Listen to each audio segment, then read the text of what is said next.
Hello, everyone, and welcome, and thank you for participating in today's webinar, IP Strategies, Enforcement Considerations, and Potential Ethical Pitfalls in Virginia's Anticipated Quasi-Legal Cannabis Industry. This event is sponsored by Virginia State Bar's Intellectual Property Section. This course has been approved for 1 hour live CLE and ethics credit.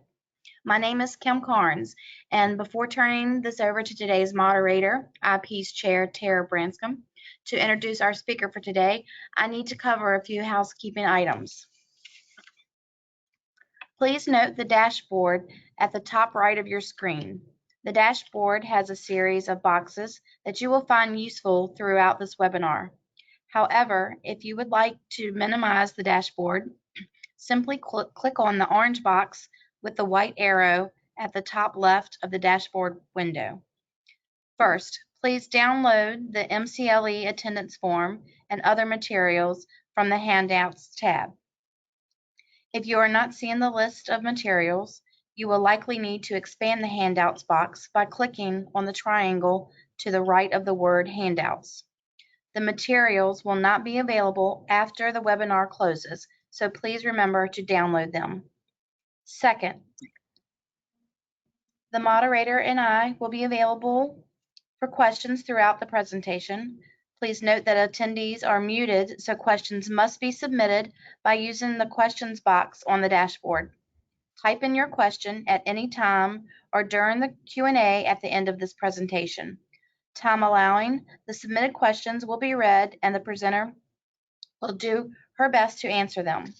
Also, please note that this is an online seminar. You may use your phone to connect the program audio if needed once you are online, but you cannot attend the CLE solely by phone and receive credit. We are unable to track your attendance if you only connect by telephone. Finally, just a friendly reminder that all distance learning courses are to be done in an educational setting, so please do your best to minimize any distractions so you can get the full benefit of this course. With those matters covered, I am pleased to turn this over to Tara. Hi there. Thank you. So yes, I'm Tara Branscombe. I'm board chair of the IP section of the Virginia State Bar. During these virtual times, we have been trying to put on a series of free CLEs to our members as a service to you all. Many thanks to Kim and to all the staff at the VSB for their support of our efforts. So on to our speaker. I will try not to go on too long. Larry Sandell is a registered patent attorney at the firm of May and Mark, LLP. Sorry if I've mangled how you say that. He focuses practice on counseling clients on strategic IP matters, drafting and prosecuting patent applications, litigating patent infringement and other matters in federal district courts and the ITC, arguing federal appeals and handling patent-related Amazon.com takedown disputes. Mr. Sandell has a passion for advising startups and other innovative companies on IP matters and focuses on consumer electronics, medical device, food science, software, and cannabis technology areas. He has argued appeals in the U.S. Courts of Appeal for the Federal Circuit, the Ninth Circuit, and the D.C. Circuit. He is also frequently quoted in media regarding the intersection of IP and the cannabis business, including by Forbes and Marijuana Moment. So my fun fact for you all is that before he went to law school, he presciently ran a successful ballot initiative, Signature Drive in Las Vegas, and that was in 2004, that put cannabis legalization on the November 2006 ballot in Nevada. So that is a lesson to us all in forward planning. We are grateful to have Larry here today. He is one of those poor souls at home with a toddler and a 1-month-old. Larry is grateful to his wife for taking today's shift. Later on, probably at the end of the CLE, I think Larry has a lot of things to go through, so it will be at the end. He or I will be funneling your substantive questions, and that will just depend on who it makes the better sense for to take a look at those questions. Kim will be assisting you on your technical questions. We will not be helping you on your technical questions. And then please, though, if you have issues, do let us know. And let me pass it over to Larry. Thank you. All right. Thank you very much, Tara and Kim. And I also certainly want to thank the Virginia State Bar IP section for giving me this opportunity. And let me get started here. So I realize probably for a lot of you, this may be your first foray into cannabis as far as your professional IP or legal career. So I'm going to try and cover the basics before I get into kind of the legal matters and the ethical matters. The first thing that's worth noting is how big the cannabis industry is right now and how big it is probably going to be. Now, these are some estimated statistics as far as the legal recreational use as well as legal medical use in the United States. I have legal in quotes here because this refers to legal under state law of the various states that they're in. But as I'll get into very soon, it's still pretty much all illegal when it comes to the federal level. I just wanted to note, though, that how fast it's growing, that assuming that there were no additional legal states, the market for cannabis is expected to double by 2025, but there actually have already been some pretty large hints or anticipated legal states, which includes, of course, Virginia here. So the doubling doesn't even include Virginia. Also, as I talk through this, I split the cannabis industry and cannabis business into sort of two large buckets. The first bucket is the plant-touching businesses, and those are businesses that are involved in growing cannabis, processing cannabis, distributing it, selling it to people, and the products that these include are both cannabis flower, which is typically what people may smoke, edibles, which is what it sounds like, cartridges for vaporizers, different kinds of cosmetics, oils, tinctures, the list goes on and on. If you can think of it, somebody is probably selling it these days. The ancillary businesses, which are kind of known akin to selling the pickaxe, with reference to the gold rush, these are cannabis businesses that don't actually touch the substance, and that makes it a little bit easier for them legally, as well as for tax implications and other things, which I'll touch on very briefly.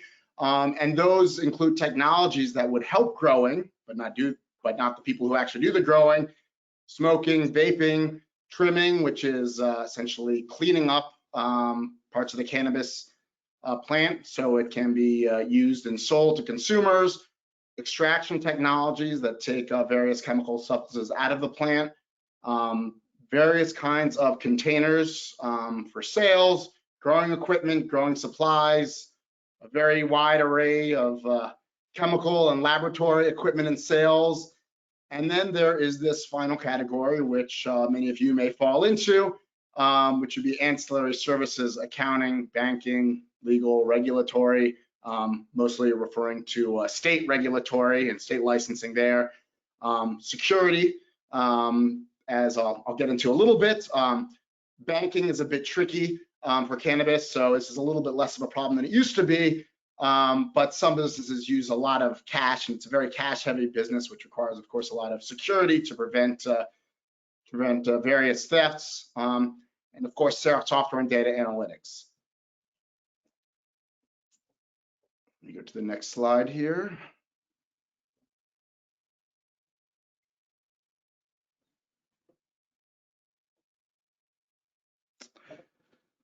So for those who are new to cannabis, here is a very brief introduction for you. The plant and the species that we're talking about here is Cannabis sativa. And there are two main cannabinoids, which are active chemicals within the cannabis plant that most people know about, that are most used. There are 142 others that are out there that are being studied in various degrees, but the two important ones to know about are THC, and this is the chemical that's known to generally give the high associated with cannabis. And then there is CBD, cannabidiol, and that is sometimes associated with a body high or making people feel better or relaxing, but it is not known to intoxicate people to the same level. So cannabis, although it's all one species here, it's generally split into two groups. The groups are hemp and marijuana. Hemp is generally defined as having negligible THC. So using it is not generally going to cause an intoxicating effect. There are a lot of industrial uses for hemp, textile, food, paper, biofuel. It's a very unique plant, especially for its biological properties and for its fibers. Not going to get into that today, but the industrial uses for hemp have been used for a long time and are only increasing here, but I'm not going to get into that too deeply. But hemp is also used for medical purposes, and that is chiefly to extract CBD, which may then be used in a wide variety of other different kind of products. Marijuana is a type of cannabis that has an active level of THC, again, generally defined as more than 0.3%, at least under federal and most state laws, but can often be as high as 10% or approaching 20 or maybe even higher in some very, very potent strains. CBD is also generally included in marijuana, although some state laws limit the amount of CBD that can be included. But again, I'm not going to get into that too much, but marijuana is used for both adult recreational use as well as for medical use. Go to the next slide.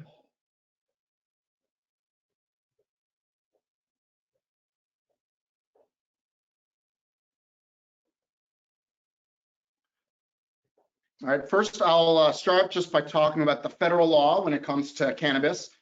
Marijuana is a Schedule I drug, and that means it has no medical value and a high potential for abuse. A lot of people think, myself included, think this is quite a bit of a legal fiction and is not really true, but that is how it is currently categorized. And from the definition of marijuana, only the stalk is excluded, and that's what I was referring to hemp and industrial hemp earlier. That sort of takes industrial hemp out of it.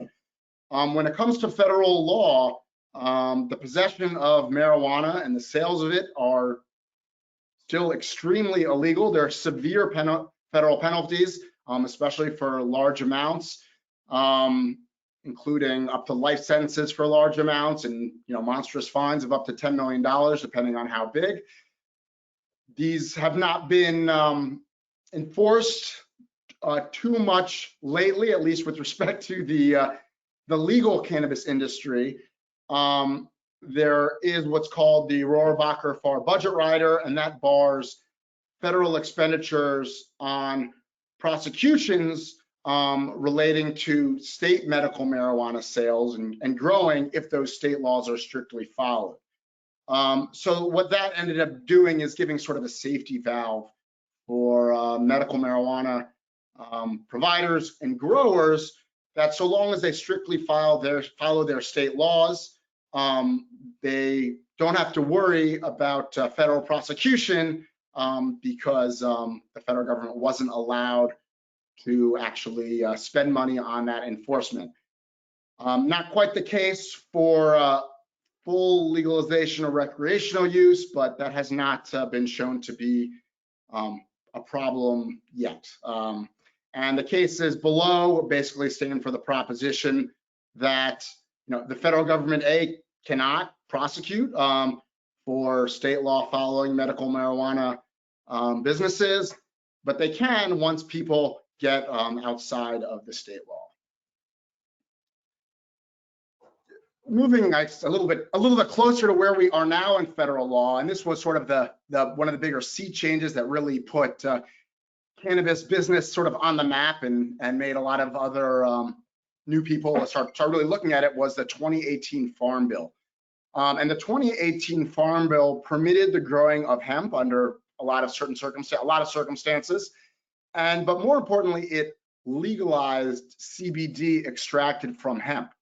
CBD extracted from marijuana, meaning a cannabis plant that has a lot of THC, is still illegal. But at the end of the day, they are actually indistinguishable, and it's impossible to tell if a set amount of extracted CBD is from a hemp plant or from a marijuana plant.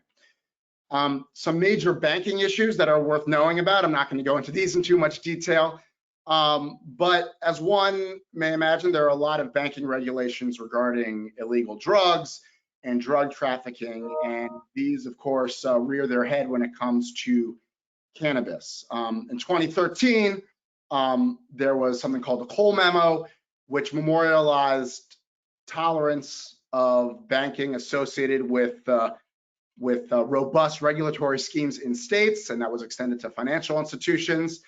That was rescinded by Attorney General Jeff Sessions in 2018. The guidance has remained. It's kind of in limbo, there's a lot of discussions currently going on about how to fix this, and I believe that the House actually has recently passed a bill that would take care of cannabis banking, but the issue is still unresolved.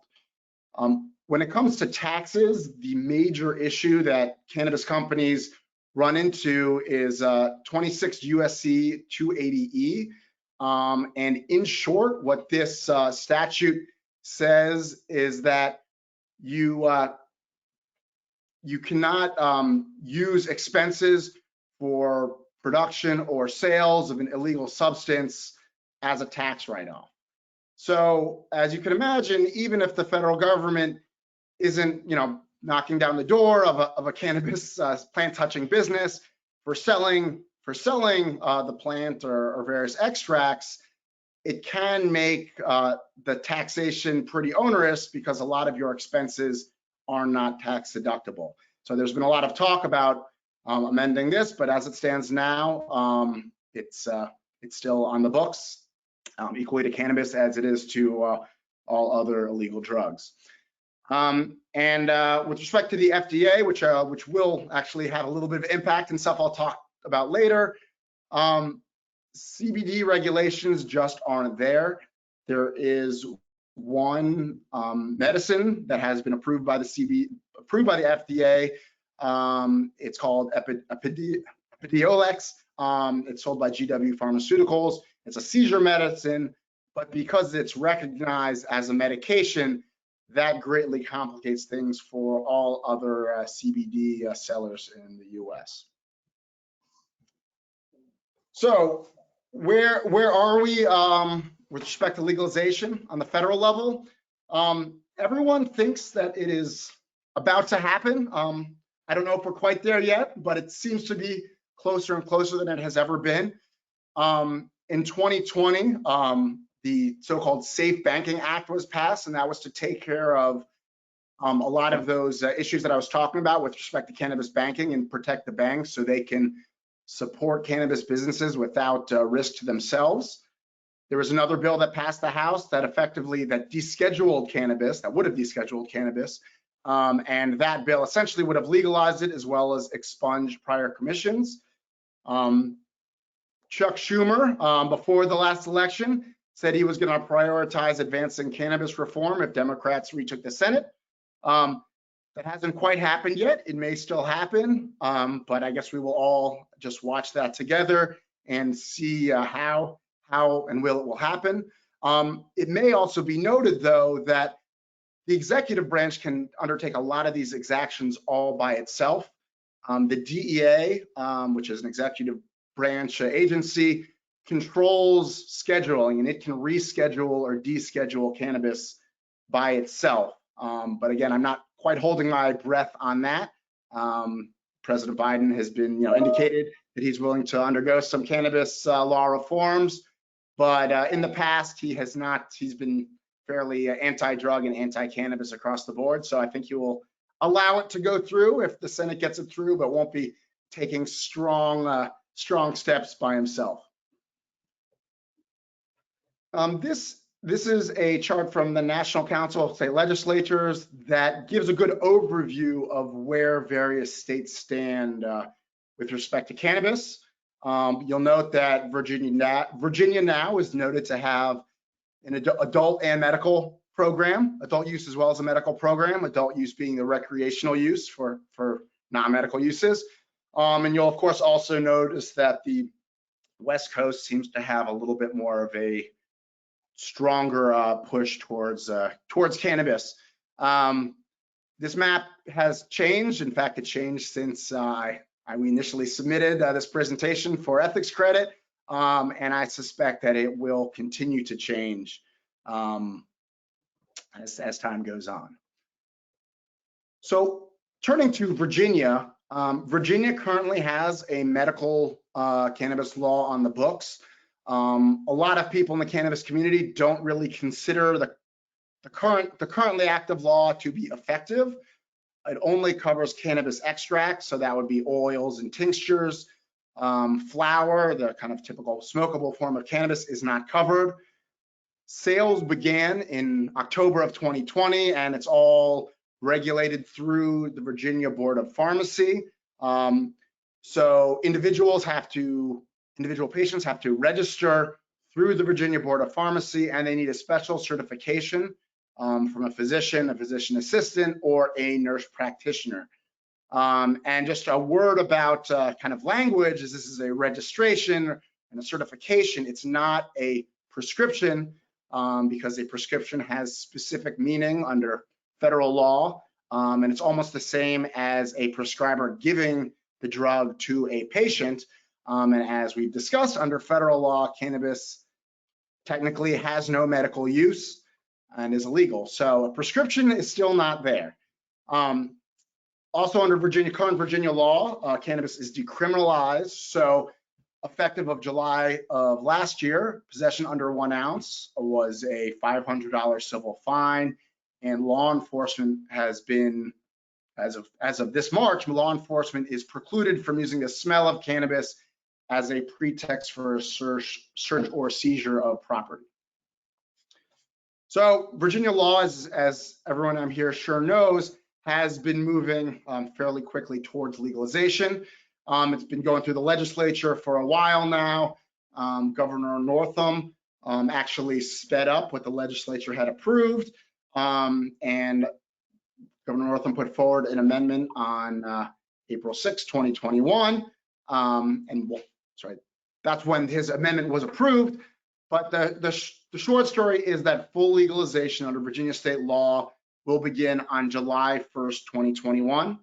That includes possession of up to 1 ounce is legal, consumption that is out of the eye of the public, cultivation of up to 4 plants in one's home is also legal. Prior cannabis convictions will be expunged. But one interesting thing that's added into this was potential 1-year jail term for any importation of cannabis into Virginia. And of course, that begs the question is, how do you get the plants to grow your own cannabis? I'm not sure if there's an answer to that question. I'm certainly not going to answer it today.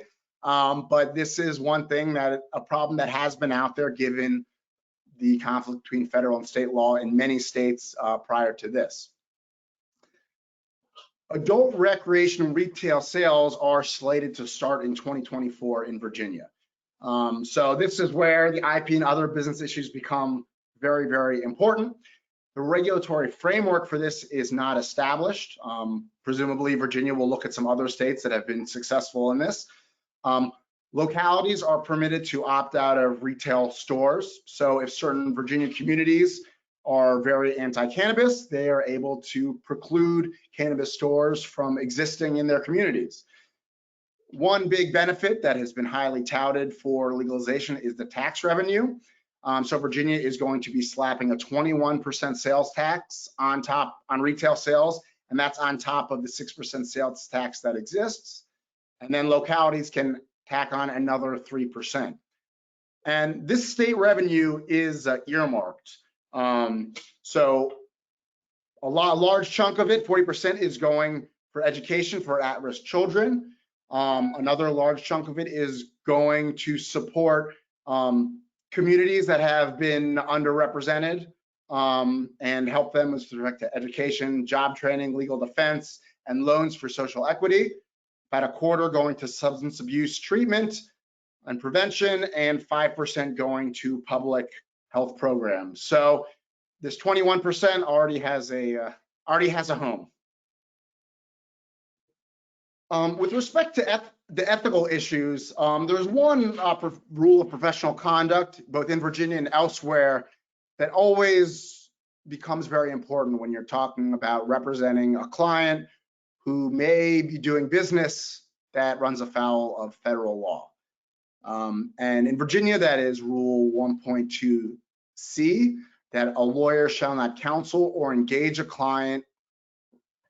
Lawyer shall not counsel a client to engage or assist a client in conduct that the lawyer knows is criminal or fraudulent, but the lawyer may discuss the legal consequences of any proposed course of conduct with the client and may counsel or assist the client to make a good faith effort to determine the validity, scope, meaning, or application of the law.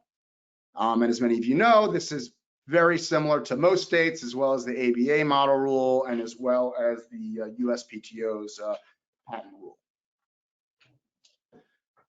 So other states have actually either issued ethical opinions addressing cannabis specifically in the conflict of state law, or have actually redrafted or drafted their own ethics rules to reflect it.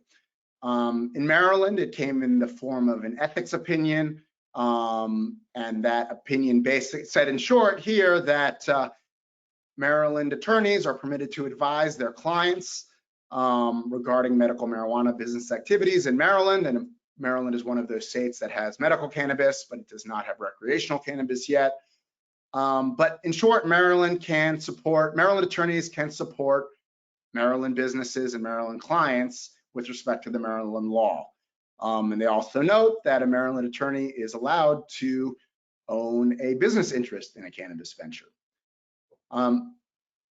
Pennsylvania, they have their rule of professional conduct here is somewhat similar. It encompasses cannabis, but it doesn't actually recite it specifically. So it says a lawyer may counsel or assist a client regarding conduct expressly permitted by Pennsylvania law, provided that the lawyer counsels the client about the legal consequences under other applicable law of the client's proposed course of conduct. So in short, attorneys can counsel their clients regarding cannabis conduct that's legal in Pennsylvania, but need to tell their clients about federal illegality as well. Other states are a bit more explicit, but sort of follow the way that Pennsylvania did it. In New Jersey, says it specifically that a lawyer may counsel a client regarding New Jersey's medical marijuana laws and assist the client in engaging in that conduct that the lawyer reasonably believes is authorized by those laws, but the lawyer shall also advise the client regarding related federal law and policy.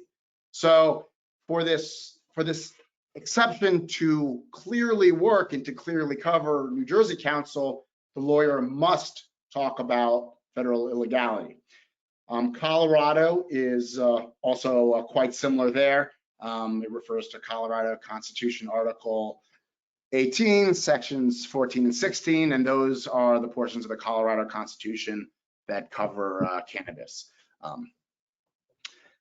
And so there are a large other chunk of states that have a rule or ethics opinion.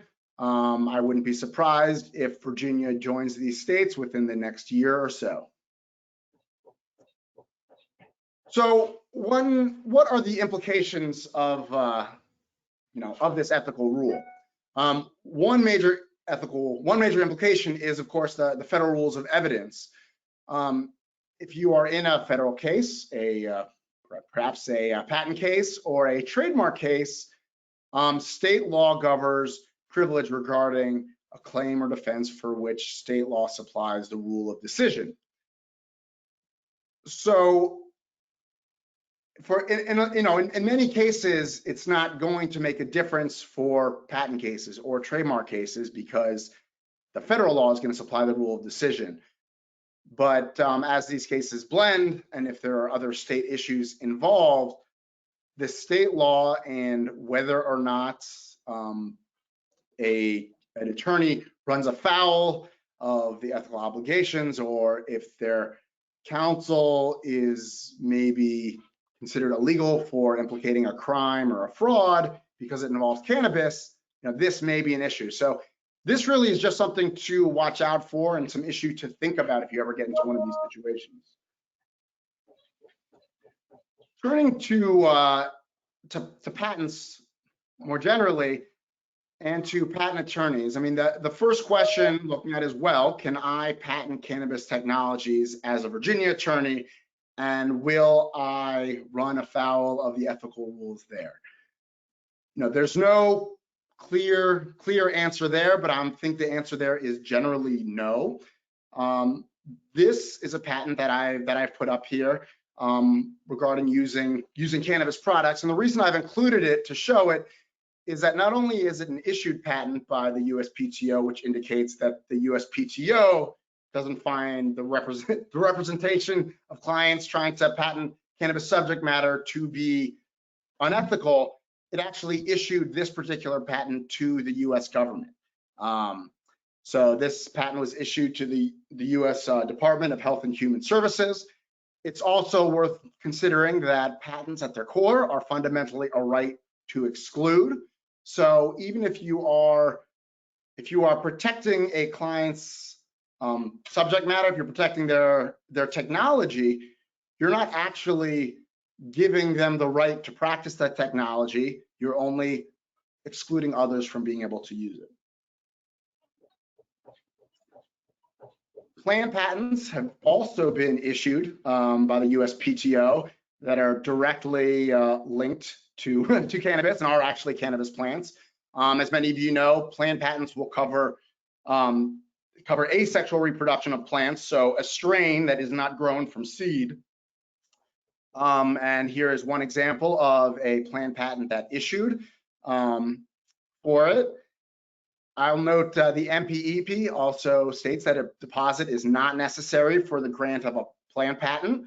I would recommend that you do not make a deposit. Any such deposit would be tantamount to handing cannabis to the federal government, which would be, of course, illegal.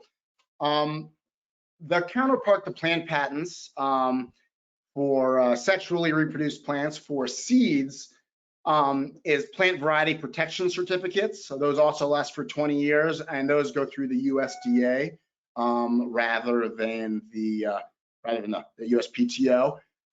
And as of April of 2019, the USDA has started to accept seeds for hemp plants that are legal. So if you have a client who has a federally legal hemp plant under the Farm Bill, you may want to consider that form of registration.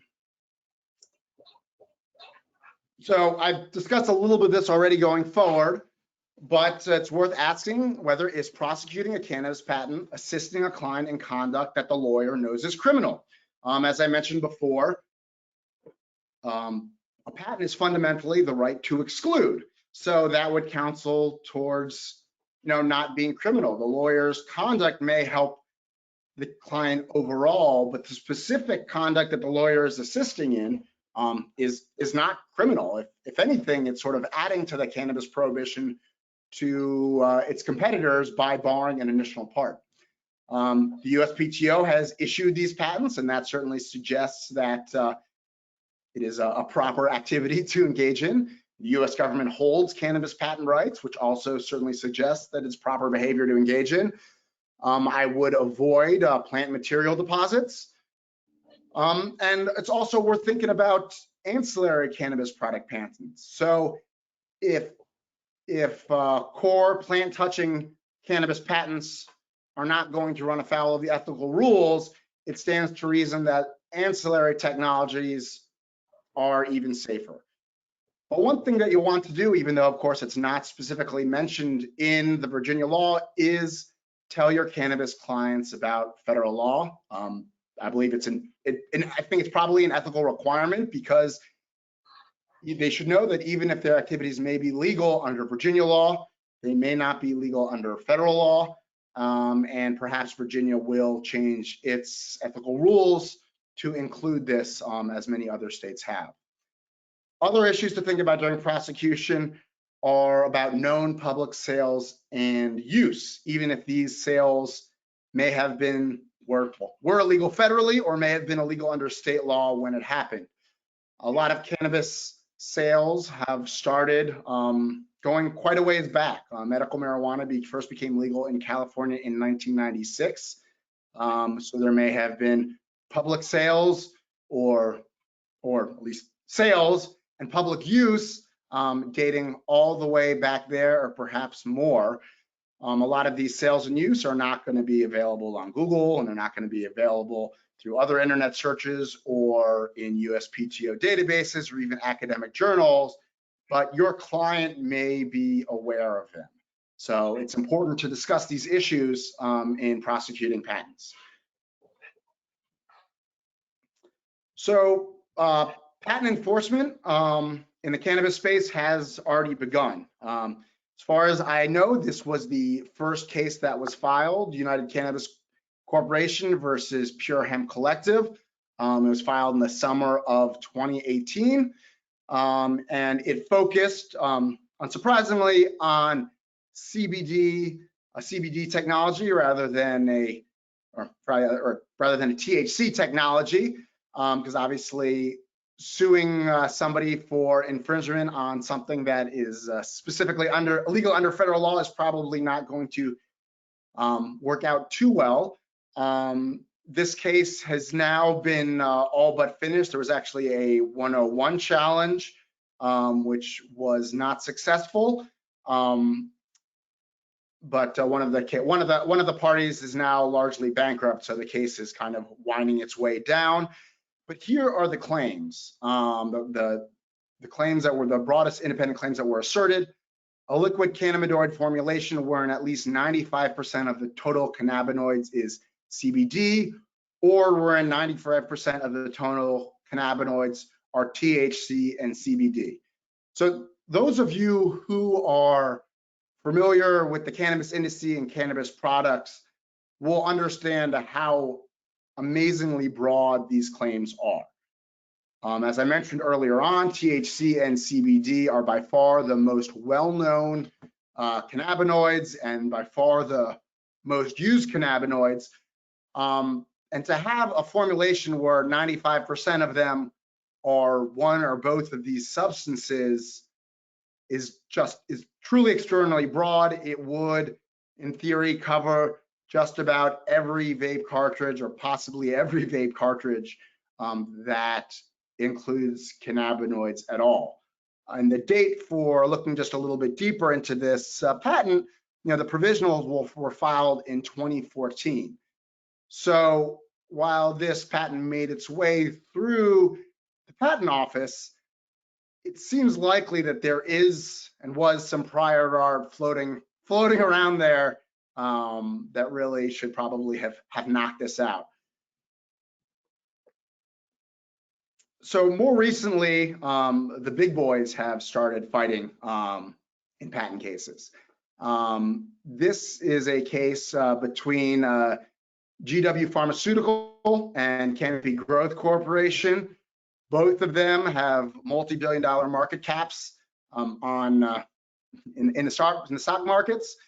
And basically, GW's flagship pharmaceutical product is Epidiolex, which I mentioned before. It's CBD-based, and it's FDA approved to treat seizures.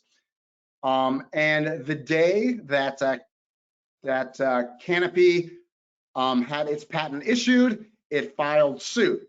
And turning to this next slide, I'm not entirely surprised they filed it the same day, because the priority dates go back to October 2001. So the life on this patent is pretty short. It may look at first glance that the claim isn't so broad, but to those people who are familiar with the patent, with the cannabis industry, It's directed to a process called CO2 extraction, which has for a long time been the main extraction technique for extracting both CBD and THC from cannabis, whether it be marijuana or from hemp.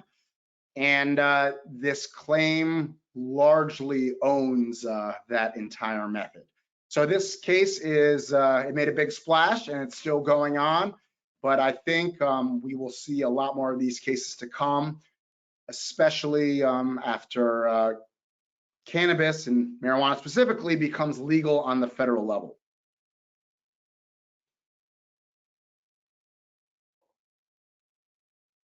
Sorry, going to the next slide here.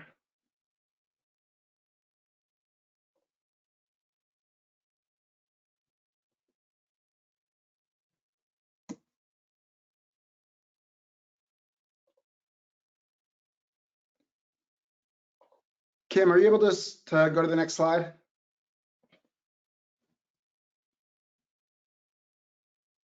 There we go. So when you're talking about enforcement, just some things to consider. You know, with respect to validity and inequitable conduct, before you file, you should do your due diligence. The USPTO may well not have had any access to relevant prior art because, again, a lot of this cannabis art did not exist in patents and did not exist in academic publications or even necessarily on the internet prior to patent filing, but it may have existed elsewhere. So it's important at least to determine that your clients didn't know about it and to see what's out there.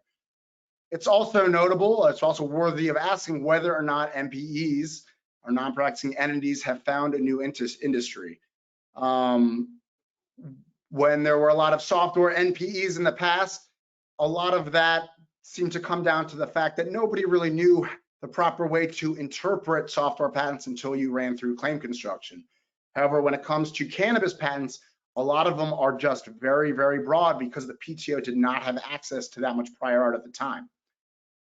When it comes to discovery, there may be certain Fifth Amendment-based defenses. People might not want to say that they have committed a federal crime. They may not want to testify to that, even though that might be necessary for a particular prior art defense.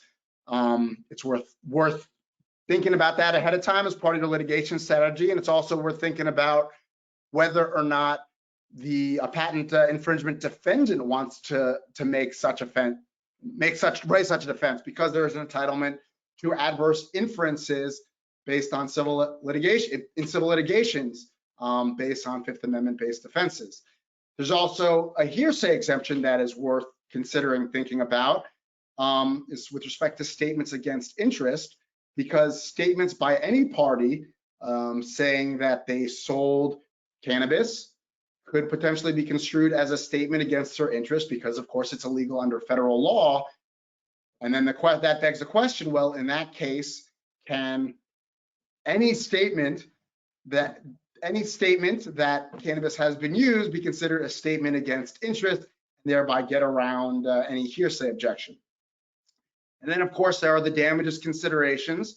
Lost profits for many cannabis products may have been lost illegal profits. Can you claim those? Similarly with reasonable royalties. My guess is probably not for either of those. So it may be a few more years till we see a lot of THC-related cannabis litigation, but only time will tell.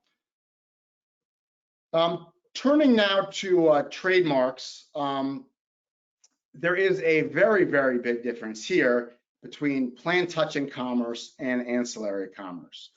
For plant-touching commerce, your marks are very likely to engage in illegal commerce under the Controlled Substances Act. And because of that, trademarks cannot be federally registered if they are plant touching. And even CBD only products, they may get around the Controlled Substances Act, but they may run afoul of FDA regulation because CBD has been classified as a drug. And because of this, Trademark Office has, as a general rule, not been issuing any use-based trademark registrations for cannabis products. So there are a few things that people have been doing. One, people have been moving forward with legal product, trying to trademark legal products with which there might be a high likelihood of confusion. People may be able to use their trademark on vape cartridges that only contain nicotine and not any cannabis substances. But once you have a registration for vape cartridges, that is likely, or nicotine-based vape cartridges, that's likely to create a high likelihood of confusion if a competitor comes out and uses your same brand to sell CBD or THC vape cartridges. But you need to look out as you move forward whether or not you're providing a fair description of scope to the USPTO, and that's another ethical consideration. And for ancillary products, those should generally be able to be preserved or be able to be preserved via a US trademark registration.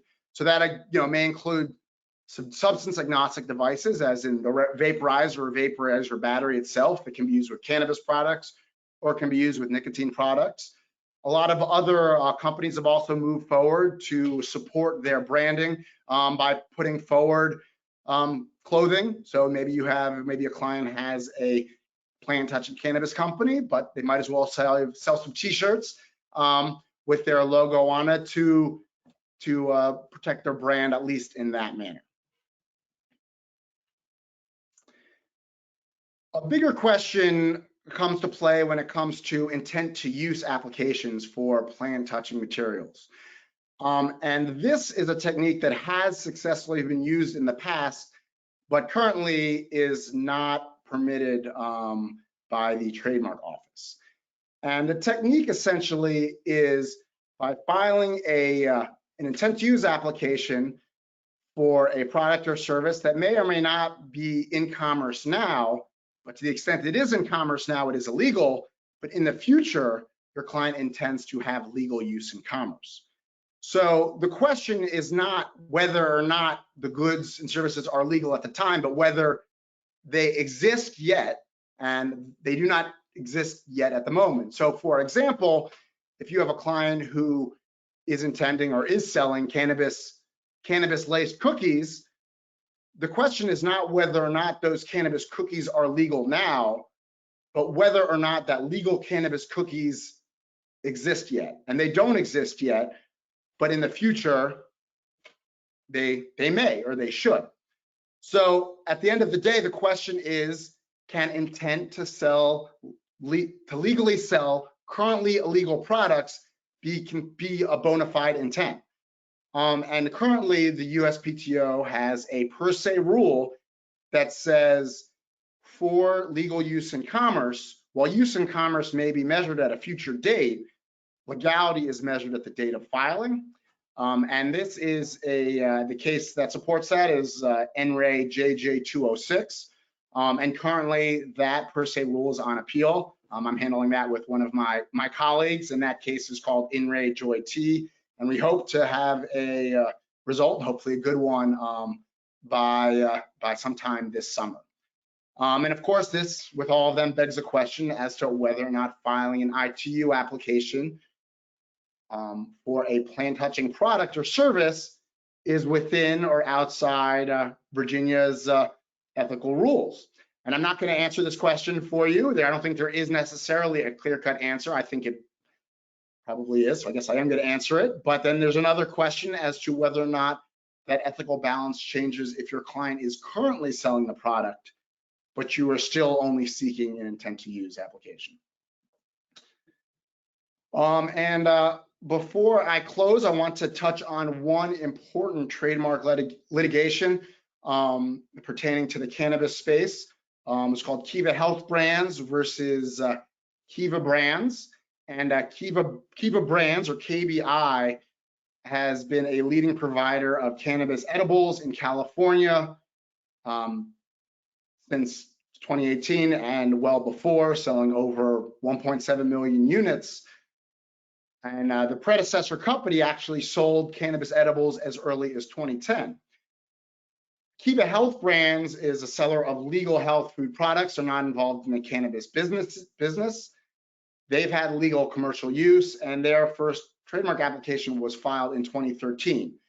So the senior user of the mark was actually the cannabis company in 2010. Nonetheless, Kiva Health Brands received the mark in 2014. Now, the case is continuing on a number of issues, but what's important to note is that summary judgment was issued in favor of Kiva Health Brands, the health food company, regarding the cannabis company's prior use defense. And the ruling was that federal illegal sales cannot support a prior use defense. And then also on top of that, the Lanham Act preempted any common law rights under California law. So in other words, the initial use of the trademark by the cannabis company was not helpful to them, when it came to trying to maintain use of their mark moving forward. So we will see how this case finally plays out, but the upshot is that cannabis companies cannot rely on state law or earlier use that's illegal under federal law in trademark suits. So it is probably wise for a cannabis company to at least move forward in a nod for an in-use trademark with respect to ancillary goods, and perhaps file an ITU application for cannabis touching goods as well. But again, we'll see exactly how that plays out moving forward. So I've covered a lot and probably given some people either a whirlwind tour of cannabis and or IP law, but please let me know if there are any questions. Thank you, Larry. This is Tara again.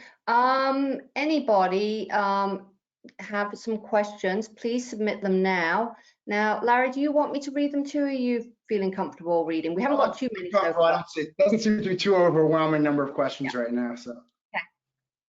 Do you want to handle, or shall I read to you? I can handle it. Okay. Unless there are some, because I don't see any. Oh, you don't? Okay, well, there are. Yeah. Okay. So, does the legalization of retail sales include the sale of cannabis plant seeds, or alternatively, is the sale of seeds included within the July 1 legalization? I believe it is, but I'd have to advise double checking the law itself. It's a pretty hefty one. So I haven't seen that in any of the summaries I've read of the law, and it didn't jump out at me in looking at the law itself. But I believe that it's included. It would make sense. So. Another question. Isn't this example patent an example of something? I don't know what patent it was referring to, so hopefully this will make sense. An example of something that would be legal because CBD oil is legal under federal law under the 2018 Farmers Act. So how exactly does that patent show that the PTO is allowing others on marijuana-related tech? It seems like it's allowing what is only federally legal. So turning back to that one, I believe there's some later ones that are more on point with THC, but that patent, I believe, was issued. It was issued long before the 2018 Farm Bill. Let me see if I can just pull it up very quickly here. That patent was issued at a time where CBD was still illegal. Yes, October 2003. So at that point, there wasn't even too much legalization talk happening outside of California and a handful of other Western states, and it was not even on the horizon federally. But still, at that time, the federal government had been doing research in the area. So there was no distinction with respect to legality between CBD and THC at the time that this patent went forward. But if you do some searches, there are other patents that have since been issued. I'm not sure if they're owned or assigned to the U.S. government, but there are patents that have been issued that specifically discuss CBD, or specifically discuss and include THC in the subject matter. I think the answer to this next one might be it depends. Is it currently illegal to order CBD oils via the internet for shipping into Virginia? I think it's more I don't know than it depends. The person shipping it is likely to be running afoul of FDA regulations because the FDA does not allow marketing or selling of CBD products as in food or as a medicine, except for through by JW Pharmaceuticals as Epidiolex, and that's actually what the USPTO has just sort of taken as what's legal and what's illegal under the FDCA. On the importation side, I'm not sure I can give an answer to that either as to federal law or Virginia law. But I will also say that the FDA has not been going after people selling CBD products unless they have been making very strong claims about its effectiveness and what it can do. So it's probably a gray area, but I certainly cannot tell you that it is strictly legal. I know that I've seen, you can find like the product even like at TJ Maxx and stuff, but if it's got a very small percentage. Yeah, it doesn't, I don't think it takes that much to be effective, especially in a tincture or not. It's certainly being used to market and it's all over the place. I don't think, aside from the companies who are making wild claims, mostly online, that CBD is gonna, cure various diseases and can do all these things for people, that anybody is getting in trouble for this. Provided at least it's a clean product. And even those companies have pretty much just been getting warning letters from the FDA. So there's been very little crackdown that I've heard of either by states or federally with respect to CBD. I'm skipping some questions which are asking Larry just basically to foretell things, and he may not be able to do that, and obviously but may be able to speak to other experiences. So this is one where you might not know the answer for Virginia, but you might have a sense of it. When do you expect Virginia to provide regulatory details or guidance on license procurements and procedures? That is retail, distributor, cultivation licenses. If commerce is to open up in 2024, how early would license regulations / details come out? You'd hope at least the year before. It's hard to say. I mean, Virginia, even though they're, I believe, the first state in the South to move forward with this, they have a lot of good states that are good examples, have good examples of rollouts that worked well. I'd mostly point to probably Colorado and Massachusetts have done really, really good jobs, or at least kind of generally known to have done good jobs. So Virginia may do well to rely on some of those systems, and of course, it's best to have some time beforehand to let people get ready. But I couldn't really predict when it's going to be. I would just I'd follow it. I'd follow online closely, and there may well be, as there's often a race to the patent office, there's likely to be a race to the regulator's office by a lot of people who want to be the first to open up for retail sales or for growing as well. I'm not exactly sure how it's going to split up in Virginia, so it's hard to tell. But I would keep my eyes peeled because there really could be a mad dash, and interested clients may want to hear from you first. So somebody kindly let us know that according to the VPM, buying seeds and clippings will not be legal as of July 1, but it looks like gifting will be. So I guess if you want to grow your own, you need to have friends with I don't, who give you gifts. It's kind of odd. Yeah, it's always an odd question, and it has always been this way since the California cases and way back as well. If you're allowed to grow in the state, but you're not allowed to import into the state, how do you get it?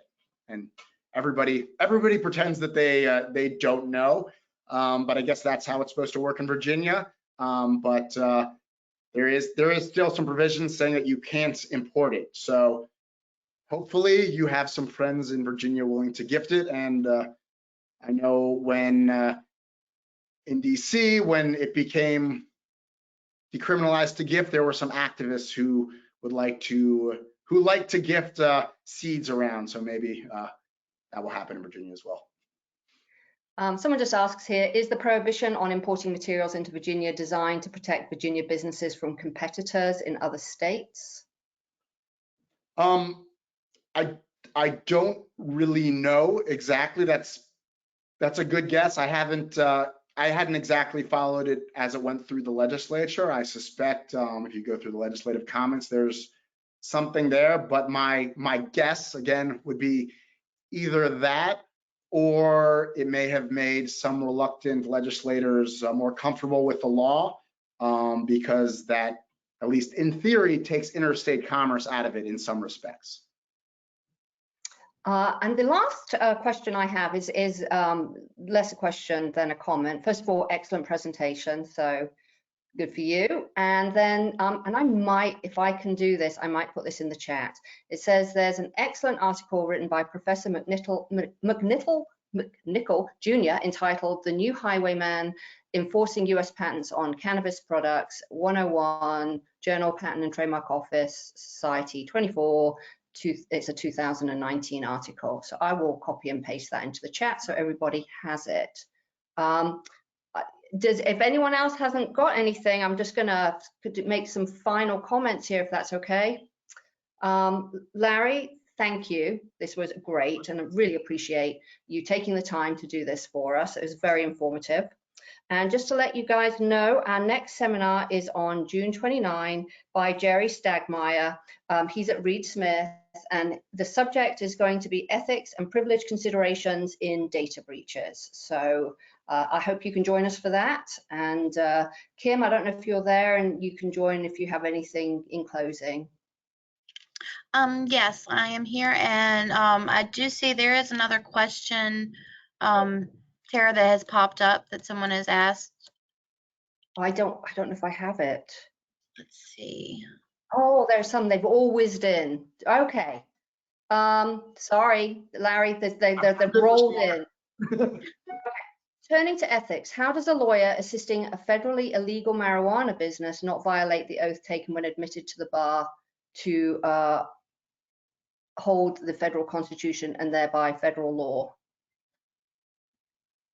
Well, it's a tricky question, and I will say that these things are a lot easier for IP attorneys than others, because at the end of the day, you know, banking attorneys or tax attorneys are affirmatively and directly, you know, helping the business in their sales or procurement or whatnot.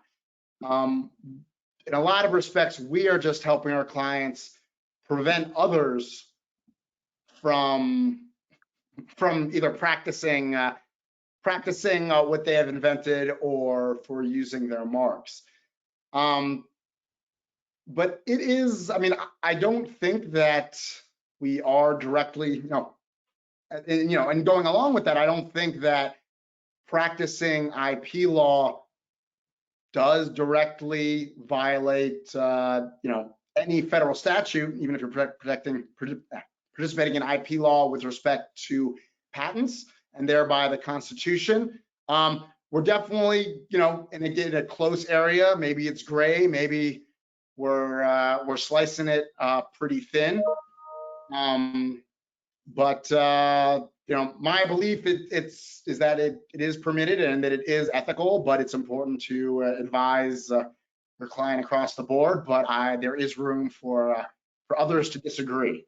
And if there's a specific law or specific portion of the Constitution of the legislate or the federal legislative law, I'd be happy to see it and look at it. But I think there's reasonable cases certainly to be made that it is okay, but I could see a reasonable case being made that it is not as well.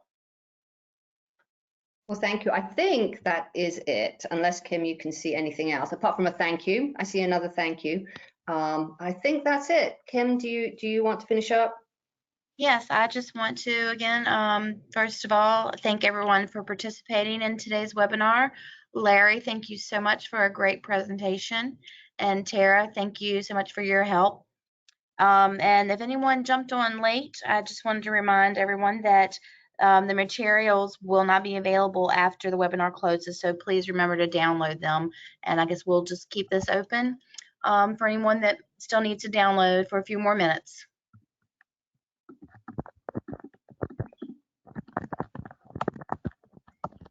I am shooting that article now.